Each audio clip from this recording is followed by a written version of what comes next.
Namaste, I JVM Swarnima, Assistant Professor in Department of Science and Technology, Faculty of Education and Methodology in Jayoti Vidyapit Women's University, Jaipur. Welcome to all JVMs. Uh, in this session, we will discuss about introduction of engineering drawing, what is engineering drawing, the role of engineering drawing, and the drawing instrument and aids. Firstly, introduction of engineering drawing. What is engineering drawing? Drawing prepared by engineers of engineering objects are called engineering drawing. Okay, so it is also known as engineering graphics. Engineering graphics or engineering drawing is a language used by engineers to convert their ideas of any object clearly and accurately in its shape, size, finish, color, manufacturing information, and etc. Engineering drawing is a universal language of engineers. It can be read by anyone. Uh, every language has its own rule, as everyone known about that there are grammar, like in Hindi there is uh, own Hindi there sorry there is Hindi and English we studied in from our childhood. They have their own grammar. Similar like Hindi and English, engineering drawing has its own grammar, has its own rule, which have to follow of an engineer to convey their imaginary ideas of any object or anything. What are the grammars? How we can understand about that? For this purpose, Bureau of Indian Standard adopted the international standards on codes of practice for drawing. The other foreign standards are DIN of Germany, BS of Britain, and ANSI of America. Everyone in their country, they fix some rules for engineering drawing, so they can easily understand the language of engineering drawing. Every student of engineering should study the language of engineer, then only he or she can read and communicate technical information correctly. Any error committed by an engineer in his or her drawing, will lead to a lot of confusion to operate, ultimately spoiling the product. So, the engineer, to whatever the branch, like you have CS, must have perfect knowledge of and skill in drawing, because the bad language is unpleasant to read and communicate. So, also, a wrong drawing will confuse a trained eye. Even a small error, small error committed by an engineer in drawing may misguide the operator, and the ultimate product will be a scrap. Basically हम यहाँ पे क्या बात कर रहे हैं, हमने ये सब बता दिया कि इंजीनियरिंग ड्राइंग क्या है। ठीक है, क्या क्या है इंजीनियरिंग ड्राइंग में, फिर से एक बार कन्वर्ट कर देती हूँ। ठीक है, इंजीनियरिंग ड्राइंग क्या है? बेसिकली आप जो भी एक इंजीनियर है, अगर वो कोई ड्रॉ कर रहा है, कोई भी ऑब्जेक्ट XYZ, कोई भी ऑब्जेक्ट को वो ड्रॉ कर रहा है, कैसे ड्रॉ कर रहा है? 2 डायमेंशनल में ड्रॉ कर रहा है किसी भी 3 डायमेंशनल ऑब्जेक्ट को, तो उसको हमने क्या नाम दिया, इंजीनियरिंग ड्राइंग नाम दिया। ठीक है, फर्स्ट थिंग। सेकंड थिंग, हमने क्या कहा कि अगर कोई भी शेप है, उसका जो भी डायमेंशंस हैं, उसका जो भी फिनिश है, कलर है, मैन्युफैक्चरिंग इंफॉर्मेशन है, जो भी है, वो क्या है, किसी एक इंजीनियरिंग का, कोई भी इंजीनियर का एक आइडिया है उस पर्टिकुलर ऑब्जेक्ट को लेके। तो वो हमने क्या किया, उसमें पेस्ट कर दिया, हमारे टू डायमेंशनल में हमने हमारे आइडिया को क्या किया, पेस्ट कर दिया। ठीक है, पेस्ट करने से मेरा मतलब है हम वहां पर ड्रॉ करा, हमने जो आइडिया इमेजिन किया।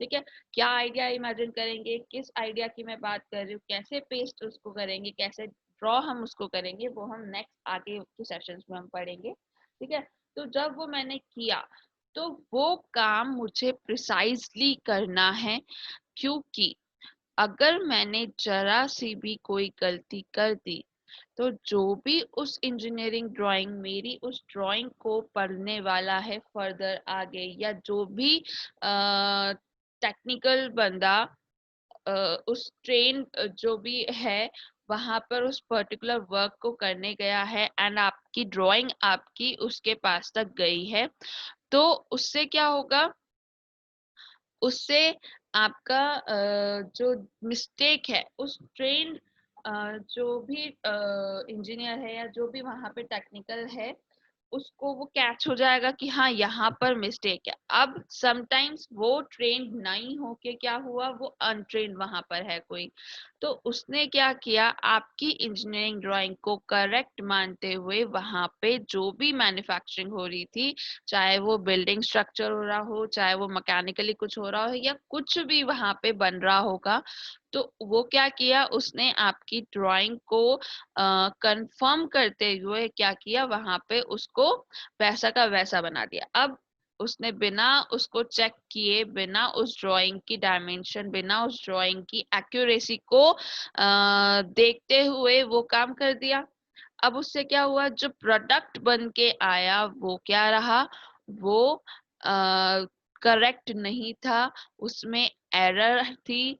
तो उस वजह से या तो वो कोलैप्स हो जाएगा। अगर मैं स्ट्रक्चर की बात करूं, कि अगर मेरे, मैं एग्जांपल देती हूँ, अगर मैंने कोई बिल्डिंग स्ट्रक्चर बनाया, ठीक है, एंड एज अ इंजीनियर मैंने क्या किया, मैंने एक ड्राइंग बनाई, लेकिन मैं कहीं पर डायमेंशंस में थोड़ी सी गड़बड़ कर गई, और मैंने वो बिना क्रॉस चेक किए आगे पास ऑन कर दी मेरी ड्राइंग। ठीक है, अब उस ड्राइंग को वहां पे उस पर्टिकुलर लोकेशन पे मेरे ड्राइंग को देखकर क्या किया जा रहा है, स्ट्रक्चर को प्रिपेयर किया जा रहा है। ठीक है, अब वहां पर जो प्रिपेयर करने के लिए इंजीनियर है, जो वहां पर उसको सुपरवाइज कर रहा है, उसने भी मेरी इस गलती का ध्यान नहीं दिया।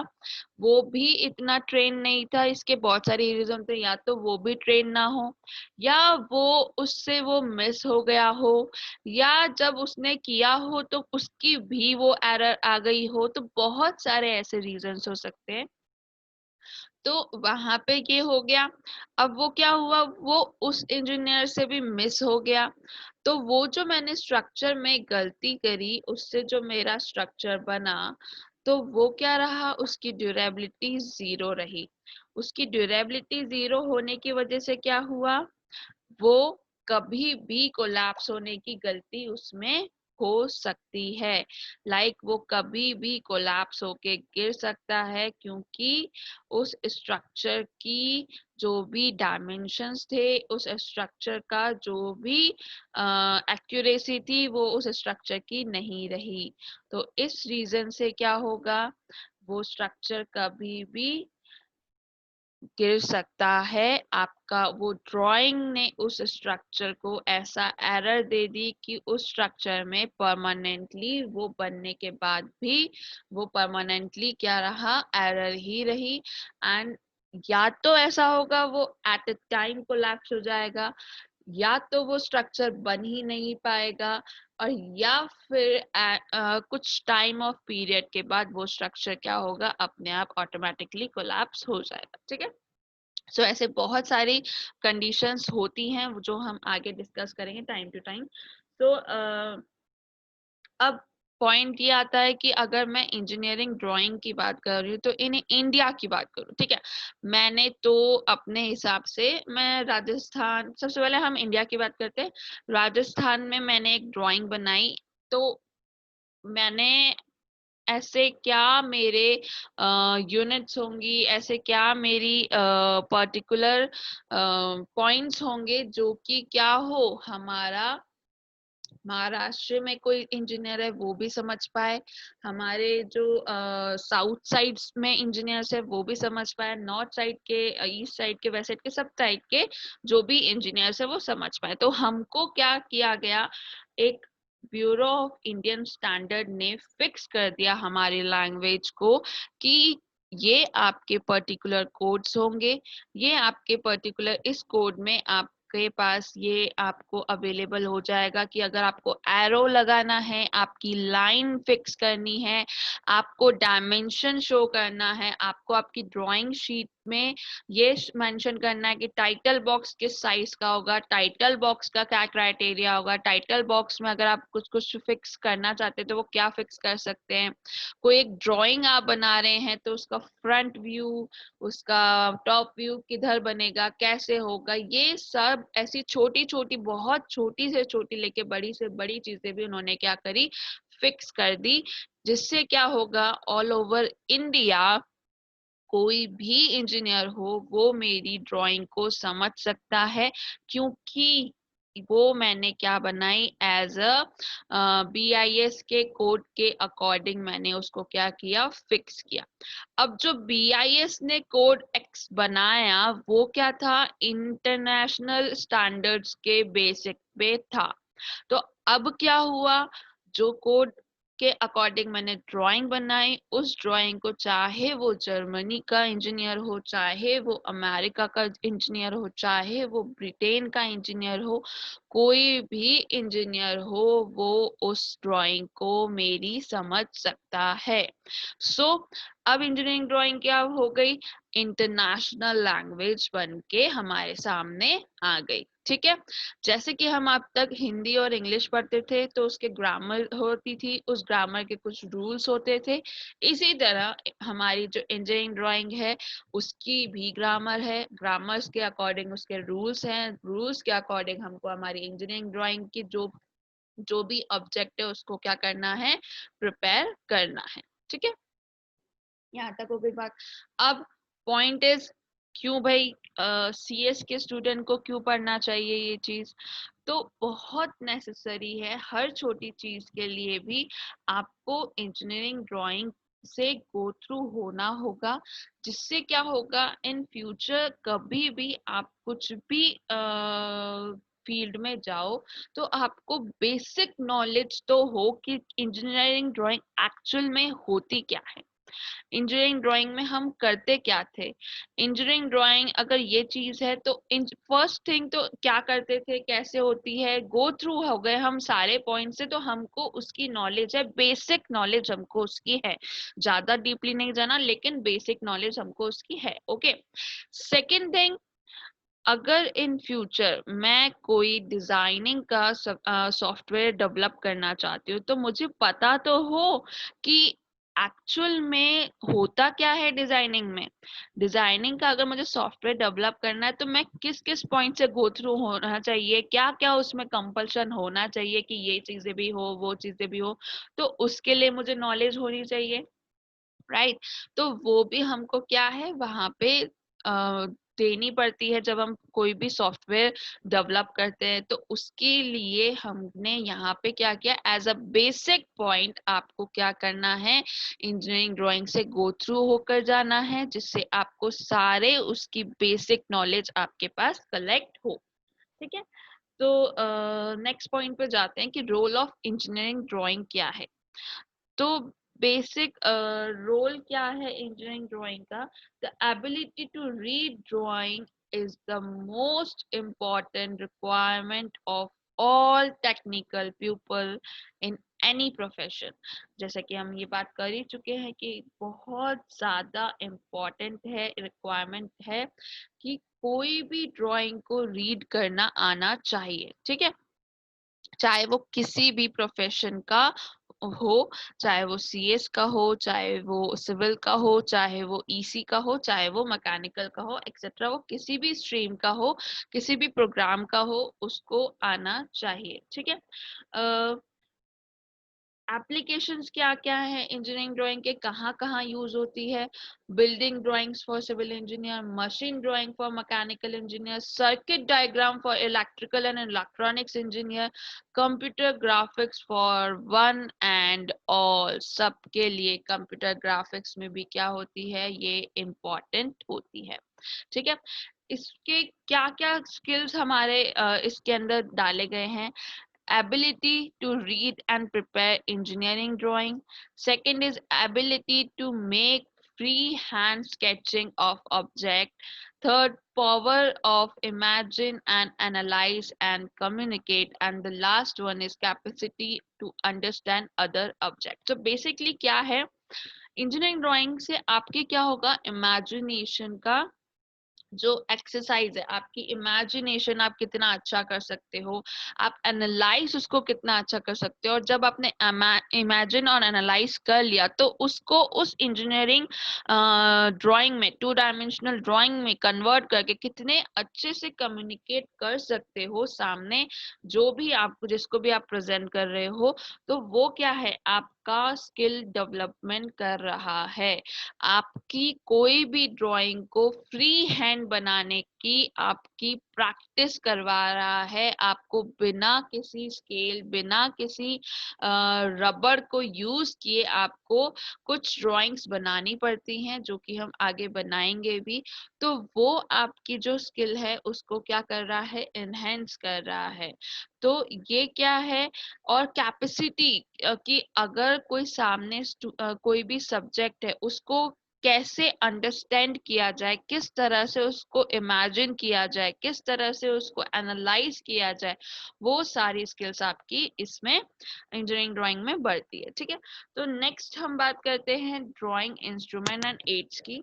तो बहुत सारे ड्राइंग्स इंस्ट्रूमेंट्स होते हैं, ठीक है, जैसे कि ड्राइंग बोर्ड हो गया, मिनी ड्राफ्टर हो गया, इंस्ट्रूमेंट बॉक्स हो गया, सेट स्क्वायर्स हो गए, प्रोटेक्टर हो गया, सेट ऑफ स्केल्स हो गए, फ्रेंच कर्व्स हो गए, ड्राइंग शीट्स हो गई, पेंसिल हो गई, टेम्पलेट्स हो गई, बहुत सारी चीजें, ठीक है।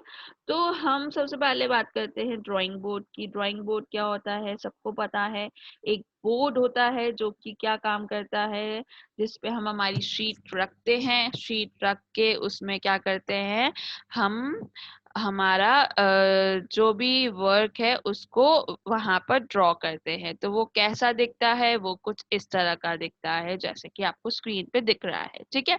इसके कॉर्नर पर ये जो है पैरेलल बार आर्म आपका यहाँ पे लगा होता है। ये पैरेलल बार आर्म आपका क्या करता है, इसके साथ स्केल अटैच होता है जिसमें एंगल सब कुछ लगे होते हैं, प्रोटेक्टर की मदद से ये अटैच होता है।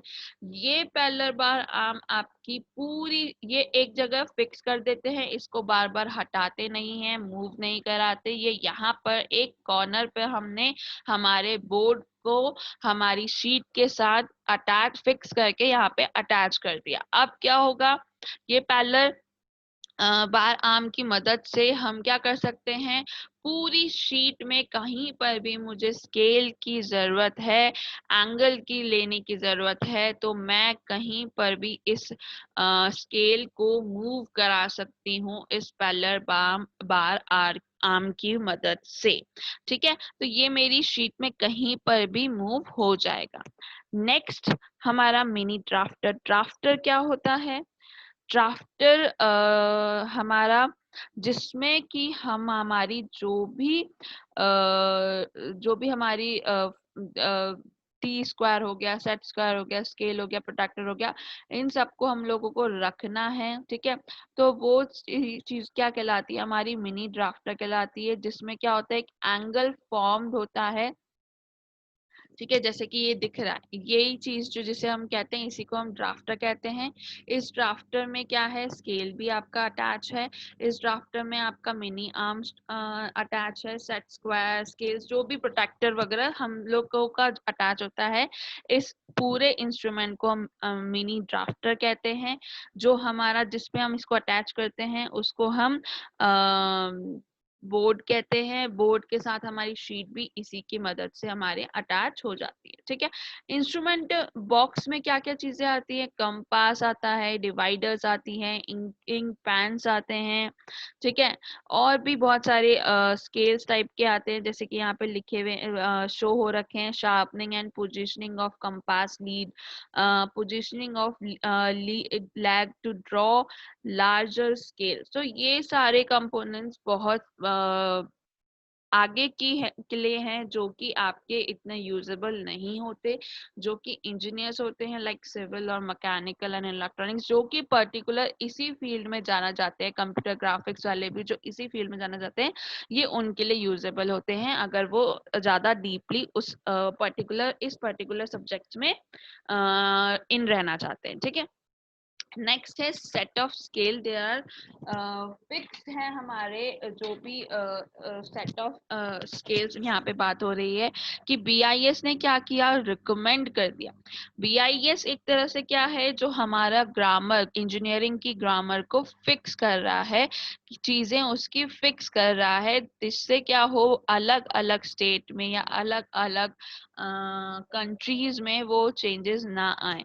तो रिकमेंड किया उसने 8 सेट स्केल को। ठीक है, सॉरी, ठीक है, उसमें जो डेजिग्नेशन उसकी दी वो M1 से M2 एंड सो ऑन उसने दी, जैसे कि यहाँ पे दिख रही है। ठीक है, M1, M2, M3, M4, M5, M7, M5, M6, M7, M8 ऐसा करके उसने दे दिया।